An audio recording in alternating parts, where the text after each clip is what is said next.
আসসালামু আলাইকুম। সবাইকে অনেক, অনেক ভালোবাসা রইল। মেয়েদের শুধু রান্নাবান্নায় কাজ নয়, রান্নাবান্নার বাইরে মেয়েদের সংসারে অনেক কাজ থাকে। তো আমি সেই ছোট, ছোট কাজগুলোই আজকে ভিডিওর মাধ্যমে তুলে ধরেছি। আমার সংসারে সবথেকে বেশি ভালো লাগে গাছপালা লাগাতেই। আমার খুব গাছপালা খুব পছন্দ, বিশেষ করে সবজি গাছ। সবজি গাছ লাগালে কিনে খেতে হয় না। আর এই যে আমি ছাদে লাগিয়েছিলাম পুঁইশাক, কিন্তু সেরকম ভালো হয়নি, তাই বলে বড়, বড় লতাগুলো কেটে এই যে নিচে সুন্দর করে লাগিয়ে দিয়েছি বানে।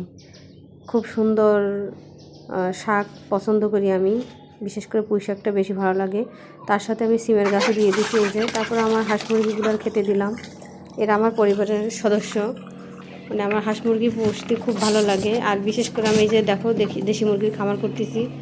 কিছু দেশি মুরগি তুলেছি আমার খামারে, এগুলো থেকে আস্তে আস্তে বাচ্চা ফুটিয়ে তারপর খামার বড় করব। তারপর আমি কচুরমুখিগুলো সেদ্ধ দিলাম, কারণ কচুরমুখি সেদ্ধ দিয়ে রান্না করলে আমার বেশি ভালো লাগে এবং খেতেও খুব সুস্বাদু লাগে। আর কচুরমুখিটা শরীরের জন্য খুব ভালো আমাদের।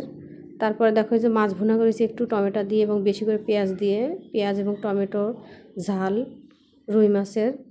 তো রান্নাগুলো কেমন হয়েছে অবশ্যই কমেন্টে জানাবে। এই যে আমার সেই কচুরমুখী রান্না, ধনেপাতা দিয়েছি। তারপরে প্রচুর পরিমাণে বৃষ্টি হচ্ছিলো, আমি আবার একটু বৃষ্টিটা তোমাদের সাথে শেয়ার করলাম, সুন্দর একটা ভিডিও। তো ভিডিওটা কেমন হয়েছে অবশ্যই কমেন্টে জানাবে। ভালোবাসা, বিরাম।